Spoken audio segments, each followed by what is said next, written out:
Hi everyone, and welcome to today's lecture, which is called Learning Through Data Mining on Open Datasets. My name is Emily Finn, and I'm a postdoctoral fellow in the section on functional imaging methods at the National Institute of Mental Health. And I've benefited greatly from open datasets over the course of my career so far, so colleagues and I have managed to gain some pretty interesting insights on brain behavior relationships using these types of data. So my goal today is just to give you a conceptual overview and share with you some of the insights that I've gained over these last few years of working with this type of data. So a few notes about today's talk before we get started. I'll be focusing mostly on what I'll call large open data sets, which I'll abbreviate LODs, and how these can fit into and further the cause of reproducible science. So what I mean by large open data set is typically a data set with hundreds to thousands of subjects with a large number of both imaging and behavioral measurements on each subject. And it's important to note that with the advent of online data sharing platforms, things like NeuroVault or OpenFMRI, which is now OpenNeuro, hopefully someday soon this will be a little bit of an oxymoron because every fMRI data set, no matter how big or small, will be an open data set, and certainly there will be a lot to be learned from aggregating and reanalyzing some of the smaller and more focused data sets. But just to avoid confusion, for today's purposes, I'll mostly be talking about larger data sets, which I'll abbreviate LODs, and you've probably heard of many of these. These would be things like, for example, the Human Connectome Project. And as a disclaimer, there'll be a pretty strong focus on individual differences today, since that's my area of interest, but I also think that it's the place where these types of large open data sets can help us make the most progress. There will also be a functional connectivity bent, since many large open data sets contain mostly or exclusively resting state data as their functional data, since resting state is particularly easy to acquire and share. But hopefully the concepts and the principles that we'll discuss today should be applicable to a wide variety of research questions and analysis techniques. So part of what I'll talk about is ways to hopefully inspire you to see how you might be able to use a large open data set either on its own or in combination with your own smaller lab-grown data sets. And throughout and towards the end, I'll also talk about some pros and cons of working with large open data sets and just things to be aware of before you dive in. And whenever I talk about a data set, I'll always try and provide a link to it, since the best way for you to learn about these data sets is just to go directly to the source and explore the richness of the imaging and behavioral measurements that are available for these large numbers of subjects. So when you see this little red arrow, that is a link to the data set itself that you can go and explore. Okay, so to place this particular talk within the broader context of this course, I think people mean a lot of different things when they talk about doing reproducible science. So at a very bare minimum, we could think about an analysis that's repeatable. So could you or someone else in your lab use the exact same data and the exact same code to get the exact same output? So if you run an analysis today, can you shut down your computer, come back in tomorrow, turn it back on, run the exact same script and get the exact same numbers? Or could you, ship your data and your code to your lab mate and have them get the exact same numbers? And we hope that the answer here is yes. That's sort of, again, our bare minimum threshold.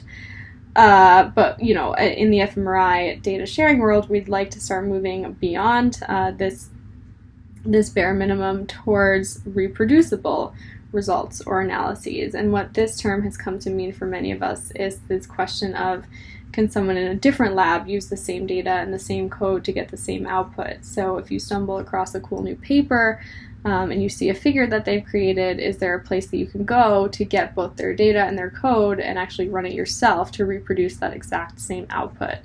That's what some of these cool new tools are helping us to achieve, and these will be covered expertly by other speakers in this course.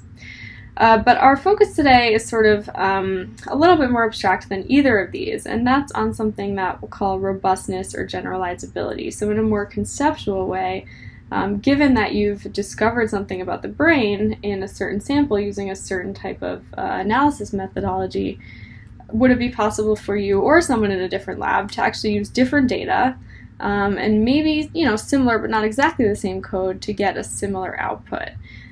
So how robust is your finding to these things like which subjects you use or exactly how you implemented your question and things like that? And that this piece of things is what I'll focus on today, because I think this is where large open data sets are uniquely positioned to help us start to answer these types of questions. And just as a quick note, if you're interested in learning more about this, I recommend this article that came out earlier this year in Nature Neuroscience, Best Practices in Data Analysis and Sharing in Neuroimaging Using MRI. And we'll be focusing down here. The authors provide a partial taxonomy of these reproducibility terms. And we'll be focusing down here on this generalization over materials and methods. So talking about things like near replicability, meaning if you do the exact same thing in a different pool of subjects, you get the same result. So large open data sets can help us with that. Because they're so large, we can do things like cross-validation to try and answer this question. But there are also sort of these other levels, so intermediate replicability, meaning can different labs run the same experiment and get the same results. Things like far replicability, where you're varying the experimental and analytical methods, and the holy grail of hypothesis generalizability, meaning you're looking not only you're changing as many things as you can to try and break your result, and you're seeing if that concept can still hold. And I think these last three things are things that can be addressed by either combining multiple large open data sets or combining a single large open data set with smaller lab-grown data sets, etc. So I'll give some more specific examples for how we can start to use large open data sets to answer these types of questions. But before I go any further, I'd like to motivate my own focus today on individual differences by just explaining a little bit of what I mean by that. So I think it's really important to not only look at things at the group level, but look at them on an individual brain to individual behavior scale. And from a basic neuroscience perspective, I think this mapping is going to help us gain a lot more traction and get us closer to, I won't say a mechanistic understanding. fMRI is never going to be a causal manipulation tool, but it does help us sort of bring out more subtle, more rigorous findings in our data. And of course, if we're hoping that we can eventually make tools, fMRI-based tools that are useful clinically, we'll need a way to move sort of away from these categorical approaches where we scan 20 controls and 20 patients and see what's different between them, to more dimensional approaches where we scan a bunch of individuals and measure something about each person uniquely and sort of place everyone on the same axis and try and relate brain variables to phenotypic variables in this more continuous way. So I will argue that large open data sets give us not only the opportunity, but actually the responsibility to look for and discover brain behavior relationships at the individual level that are maximally robust and generalizable. The reason we have the responsibility to do this is that this is the only way that we're ever going to be able to develop tools with translational utility. So before I go any further, this is just sort of an advertisement slide for the many different large open data sets that are available out there. This is just a slide to illustrate some of the better known ones. It's by no means a comprehensive slide, but I have limited this list to data sets that include both functional brain data as well as some kind of behavioral or phenotypic measurement. So if you're looking for somewhere to get started, any of these would be a great bet. I won't go through them in detail since you're better served by just going to the project websites themselves and exploring. But you can see these all have a pretty large N, which is very nice. That's kind of the idea here. One thing to note is that some of these are prospective designs, like the Human Connectome project, where there's a single grant to a single institution to prospectively collect a lot of people under the same protocol. And others of these are retrospective aggregations of data. So things like the ADHD 200 consortium or the ABIDE data sets are actually made up of a lot of smaller data sets from different sites that were aggregated together in a post hoc way. And it's important to note that just because data were collected at different sites, it's not necessarily a weakness of the data set. In fact, it could be a great opportunity to actually test some of those questions of generalizability that we were talking about before. It's just something to be aware of when you're selecting one of these data sets to begin working with. Okay, so what types of things can you do with a large open data set?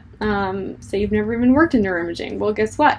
You're lucky because there's no longer a need to collect your own data. You can actually just go online and download a bunch of fairly high quality data that someone else has collected. And what kinds of things can you do with this data? Well, I think the nice thing about these large sample sizes is that they allow us to be a lot more rigorous in our statistics. So they allow us to try to discover a brain behavior relationship in one sample and then immediately see if it generalizes to a new sample, without having to go through months or years of extra data collection, at least initially. And this is something we call cross-validation. You're probably familiar with this. But just as a very general overview of how this would work, we have this nice large N here, lots and lots of people that we've scanned. What we can do before we even start any kind of analysis is we can set aside a chunk of this data as the test set. So we're not going to look at this yet. We're going to proceed with all of the subjects in our training set. We're going to set aside our test set. And we're going to bring it back in later on to see how generalizable whatever result we discovered in our training set really is. And there's a couple ways we can do this. So harkening back to those examples from a couple slides ago, if we have a categorical variable where we're interested in whether someone is a healthy control or a person with a psychiatric illness, we can train some kind of classifier. This is just a really simple representation. So again, instead of just sort of looking for this difference in our training set and then, washing our hands and going home and saying we found a statistically significant difference, the fact that we've left out some data in this test set here means that we can then bring individuals back in and test to see how robust this result really is. So can we predict in this new test set whether a person is a control or a patient? And that's going to tell us a lot more about how useful our result really is. Perhaps even more exciting is if we have a dimensional variable or a continuous variable, we can build some kind of regression model in our training set that's relating some kind of brain measure to this phenotypic variable. This could be a symptom score, or performance on a cognitive task, etc. And once we've built this model in our training set, we can test it on a brand new individual from the test set that we've never seen before, and we can ask, can we generate an accurate prediction for where this person falls on the phenotypic spectrum? And if we can do that, that's very powerful. So to give an example of this, our lab was interested a couple of years back in seeing whether we could predict the individual trait of fluid intelligence from someone's resting state functional connectivity. So we turned to the Human Connectome project data and found that using a very simple machine learning technique, we could actually build a model on a subset of the subjects in the data set that related strength in certain functional connections to fluid intelligence. And then we could test that model on a brand new subject's functional connectivity profile. So now for each subject in the data set, we have their actual score as well as the score that our model predicted for them, and we can plot these against each other. And if our model is doing a good job, we would expect a positive correlation between these two. And that's in fact what we see. So now we're able to say not just that resting state connectivity correlates with fluid intelligence, but that resting state connectivity actually predicts fluid intelligence in someone we've never seen before. And these two terms, correlates with versus predicts, get thrown around interchangeably sometimes, but they're actually quite different. Excuse me. And prediction is a much harder problem than correlation, but it's a much more important problem, again, if we want our findings to have practical utility someday.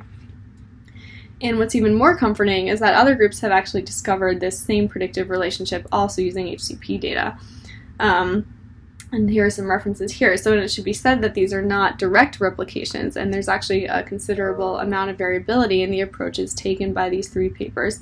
And, the connectivity features that we're each using are slightly different. The regression models are different. But that's actually a really good thing because it's giving us these nice converging findings that make us trust the results even more. So the fact that there are correlates of fluid intelligence in people's resting state connectivity. And that's one of the nice things of using large open data sets is that often there's multiple groups sort of working in parallel, and it's not so much duplication of efforts, but rather it's this nice convergence that if we're all finding similar things, even with our slightly different methodological choices, we can all have a lot more confidence in those results. Okay, so that's just one example to say that we can learn some interesting things just by looking at a single large open data set on its own, but we can learn some really interesting things by combining large open data sets with smaller data sets that we've collected in our own lab. So I don't think many of us would argue that large open data sets should supersede smaller focus data sets that we're collecting in labs around the country and have been for many years. I think rather the large open data sets can be a really nice complement to the smaller lab-grown data sets. And there's sort of two ways that this can work. So let's say that you design an experiment and collect data to answer a relatively small small focused research question, and that's, typically what the majority of fMRI labs have been doing over the last couple of decades. So if you've collected this small focused data set, you probably have a hypothesis that's kind of driving your analysis. That's why you set up your experiment that way. So you probably conduct this analysis on your data and you end up with some result. Hopefully it's something cool and interesting. If this were 10 or 12 years ago, you'd probably just stop here and publish your findings. But with the availability of large open data sets, it opens the door for you to take this a step further and ask if there's sort of maybe just part of this result, or maybe the whole thing, that you could take and apply to a large open data set to ask this question about generalizability. So maybe the large open data set doesn't contain exactly your paradigm, but that's actually even better. So is there a part of your result that you'd expect to be able to generalize, and can you test this with the help of data that's already been collected and is freely available?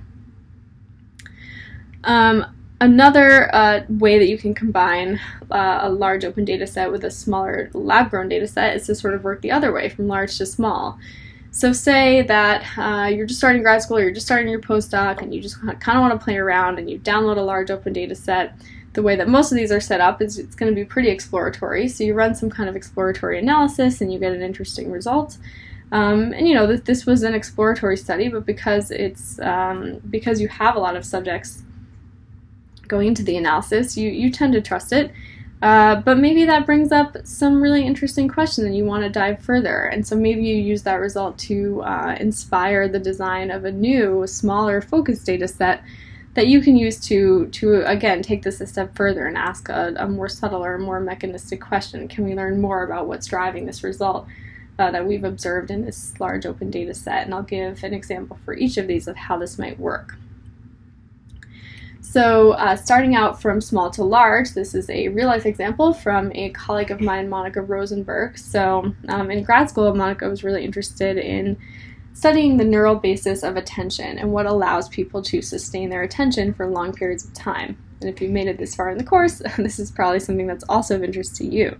So what Monica did was she gave subjects, healthy subjects at Yale, this challenging gradual continuous performance task. And you're seeing the task right now in real time. So subjects are lying in the scanner, they're looking at these images, and their task is just to press a button every time they see a city scene and not press when they see a mountain. Sounds pretty easy, but it's tough to keep your attention to these stimuli for the tens of minutes that she was having people do this task. So there was a lot of variability in how people performed on the task, and she wanted to see if she could predict how people would perform from their functional connectivity. So again, Monica gave this task to 25 healthy adults at Yale, and even within this smaller data set, she was able to show, using leave one subject out cross-validation, that she could predict someone's performance on this task just from their resting state functional connectivity. So that's what you're looking at here, is a positive correlation between the behavior that she observed people to have and the behavior that the model predicted, showing that we can in fact pick up on this type of individual differences in attention. But Monica wanted to take this a step further. So rather than just stop here, we were sort of asking ourselves, well, have we just discovered something that's very specific to adults in New Haven's ability to perform this weird city mountain task in the lab, or have we discovered something that's more generalizable about the way that attention is reflected in the brain? And in order to get at this, with Monica, we tried doing cross data set prediction. So we obtained a bunch of data from the ADHD 200 consortium. This was resting state data from 113 children that was acquired at Peking University in China. So now we're changing up a lot of different things. We have a different subject population, obviously a different scanner, different site, different MR protocol, etc. But if our model is really picking up on something that's generalizable about attention, we should be able to apply what we learned from the Yale dataset to this ADHD 200 dataset. And so when we tried running the model that we developed on the Yale adults to these children from Beijing, and I should say here that what we're predicting here, so we didn't actually have the children do the city mountain task. Instead, our measure of attention was this ADHD rating scale, where higher scores indicate more severe symptoms of attention deficit hyperactivity disorder. So that was our score for the kids, and we had their resting state data.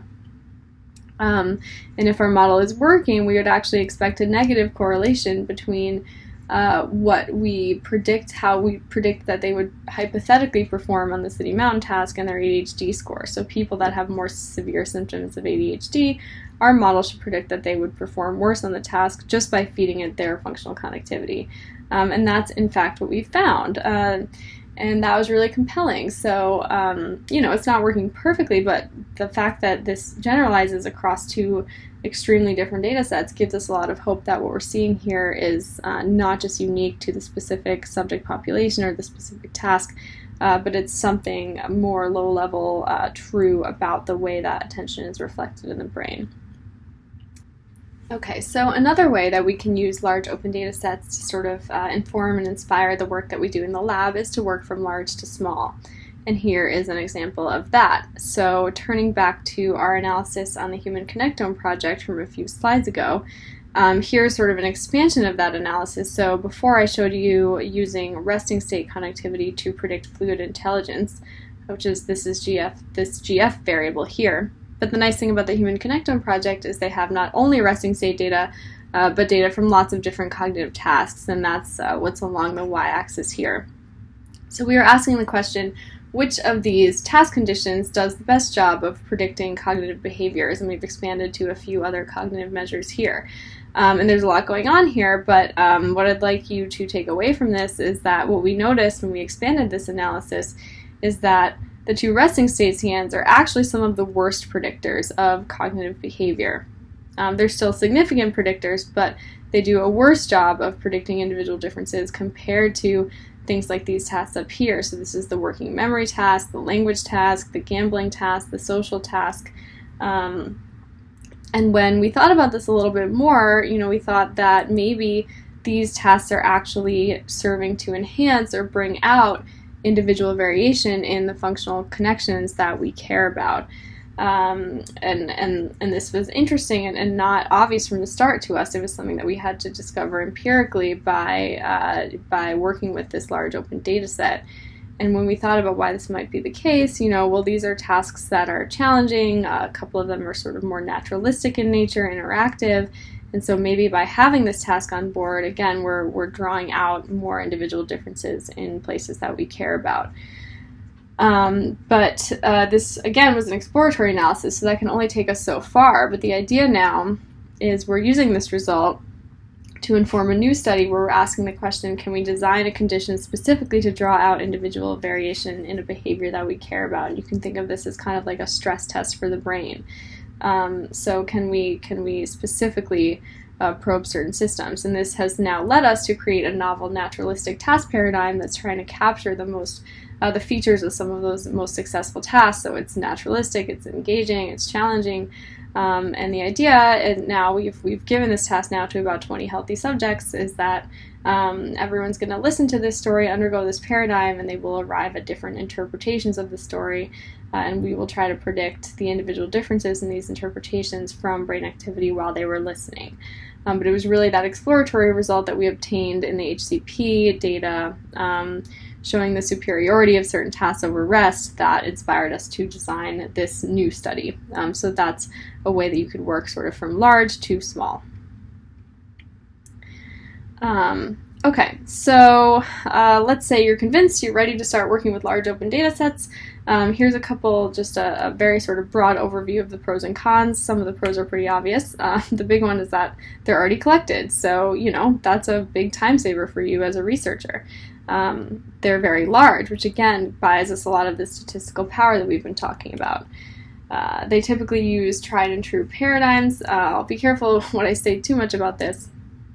Things like the Human Connectome project have both rest and task. The tasks tend to be pretty well studied things like an NBAC task for working memory, an emotional face processing for the emotion task, things like that. So they're kind of operating with paradigms that have been used over many years and we know a lot about. We can argue over resting state data, but one thing about it is that it's very convenient and easy to standardize both the acquisition and the analysis. So that is a nice feature that makes it lend itself quite well to being included in large open data sets. And usually, if you're working with a large open data set, it's already pretty well documented. So that saves you a lot of hassle. If you want to be a good citizen of the science world and document your data sets, well, if you're working with an open one, someone's already done that for you. So that's nice. But there's no such thing as a free lunch. So working with large open data sets also come with some cons that are sort of the direct oppositions of some of these pros. So pro, it's already collected, but con, you have less control, right? So you're sort of limited to what the original experimenters have chosen to do. It is quite large, but that doesn't mean that you can always use all the data. So data quality can be an issue, and it's sometimes even more challenging to check for data quality when you have such a large number of subjects. Because they are so large and designed for exploratory analysis, sometimes you can get a less creative experimental design. So you're sort of working with the lowest common denominator of things that have been done, and there's maybe less room for super novel or sort of untested paradigms. And even if it's well documented, the fact that many labs are working from the same data set means that if there's an error in it, these errors can propagate across multiple studies and analyses, and that can be a big problem. So these are not, these are just things to be aware of when you start working with these types of data sets. So one thing that you can do to help mitigate some of these disadvantages, obviously, these things should go without saying, but it's always good to have a reminder. So always read the documentation very carefully. Don't make assumptions about what has or hasn't been done to the data, especially in the fMRI world where our data undergoes so many different pre-processing steps before we're ready to start looking at it. Definitely don't assume that the data has or hasn't been pre-processed or which steps have been done and which haven't. It's your responsibility to read the documentation and know what's been done or not. Different data sets have different philosophies when it comes to releasing sort of poor quality data. Some data sets will clean first and only release good subjects, but it's becoming increasingly common to actually release all of the data because that way people that are actually interested in developing better data cleaning up techniques can test it out on some lower quality data, but that means that you should do your own quality checks early and often with the data that you're working with. And as the ends increase, it becomes less practical to do, to open things up and visually check and manually inspect every single subject, but there's tools out there that can help with this. So one really cool new one is MRI QC, which does automatic prediction of quality and visual reporting of MRI scans. You can check that out at mriqc.org. Don't be afraid necessarily to chop down the sample to, a high quality subset of data. And one thing that we've had experience with in our lab is chopping down the sample to sort of try to mitigate correlations between behaviors and phenotypes that we're interested in and head motion. So many of you are probably aware that head motion poses a pretty big confound, especially for functional connectivity analyses, and unfortunately, many of the behaviors that we care about are correlated with head motion. And here's a nice paper that looked at this in the HCP data, finding that people that score higher on a lot of the cognitive measures tend to move less in the scanner, whereas people with a higher BMI or a lot of somatic problems tended to move more. This is not surprising. We also know that there's big age effects on this. So kids, both young kids and older adults tend to move more than healthy young adults. And these effects, may not be gigantic, but they actually, they reach a pretty strong significance level when you're working with hundreds or thousands of subjects. So you really need to be aware of these types of confounds in these data sets. And one way that you can mitigate this is by chopping down the sample. So here's just another harking back to our prediction of fluid intelligence from resting state connectivity. We actually did have to chop down the sample a little bit. So we observed that within this sample of 126, and again, this was an earlier HCP release, we observed that the mean frame-to-frame motion was negatively correlated with the observed fluid intelligence, such that people that scored higher on the fluid intelligence moved less. This wasn't a massively strong correlation, but it was enough to make us worried, and we didn't want to have this confound. So before your analysis, you can check for this correlation. You can't control for it if you don't check for it. What we ended up doing was we were able to exclude just some extreme subjects that were sort of driving this correlation down. So once we excluded just these 8 particularly high motion subjects, we were pretty satisfied that we had removed this systematic correlation. And the nice thing about these very large N's is, if you only have 20 subjects and you chop out 8, well, that's almost half your sample size. But if you have hundreds of subjects and you chop out 8 or 20 or even 50, it still leaves you with a lot of data to work with. And you want to be careful. You don't want to handpick or cherry pick subjects, but it does give you the opportunity to work with a high quality data set that's still quite large, even if you chop out some subjects.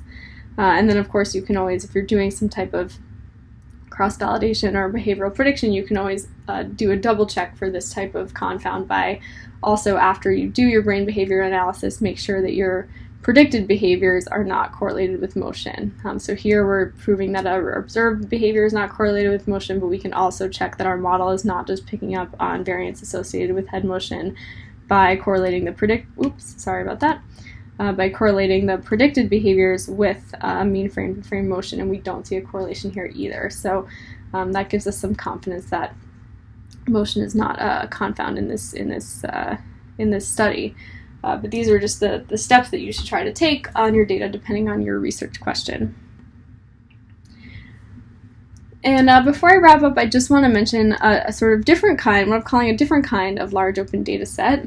We tend to think, and I've been talking certainly in these terms throughout this talk, about a large open data set, meaning a data set containing many, many individuals, but who are relatively sparsely sampled. So maybe you have a couple scans on each person. If you're lucky, you have some behavioral metrics, but it's typically from one time point. So many individuals, few samples per individual. And there's been a recent movement that I think is very commendable to complement these types of data sets with another type of data set, which is that people are collecting lots and lots of data on few individuals. And so some examples of this would be the MyConnectome data from Russ Poldrack. So this was Russ scanning himself every Tuesday and Thursday morning for 18 months. There's about 84 rest new state scans, 40 task scans. He did blood draws on mood surveys, etc.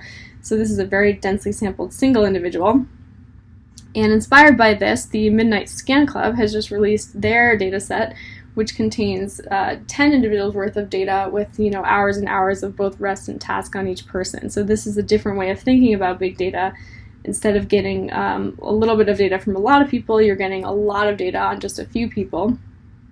And this could be a really nice complement. So you can imagine that if you have a really high signal to noise, even if you have a smaller population, you could try to build a model on these really well characterized individuals, and that may be a better model that you could then test on a larger data set where maybe you have a little bit less data but you have a lot more subjects, and thinking about ways to sort of use these different types of data sets in ways that complement one another. So to start to wrap up here, hopefully you've gotten some of these take-home messages that large open data sets can be a very powerful tool for discovery. But it's on you to know the strengths and weaknesses of your data set. I don't think that large open data sets should ever replace sort of smaller, more hypothesis-driven focused studies, but I think that there's lots of opportunities for these types of studies to complement one another. And if you're thinking about brain hack projects, then large open data sets can be a really great starting point. Since a lot of people are already familiar with them, they provide sort of, again, a common denominator for everyone to start working with them. A lot of the documentation's already been done for you. It's easy to collaborate remotely and across sites, so they present a really exciting opportunity for discovery in brain science these days. So I hope that you've enjoyed this lecture, and best of luck with the rest of the course.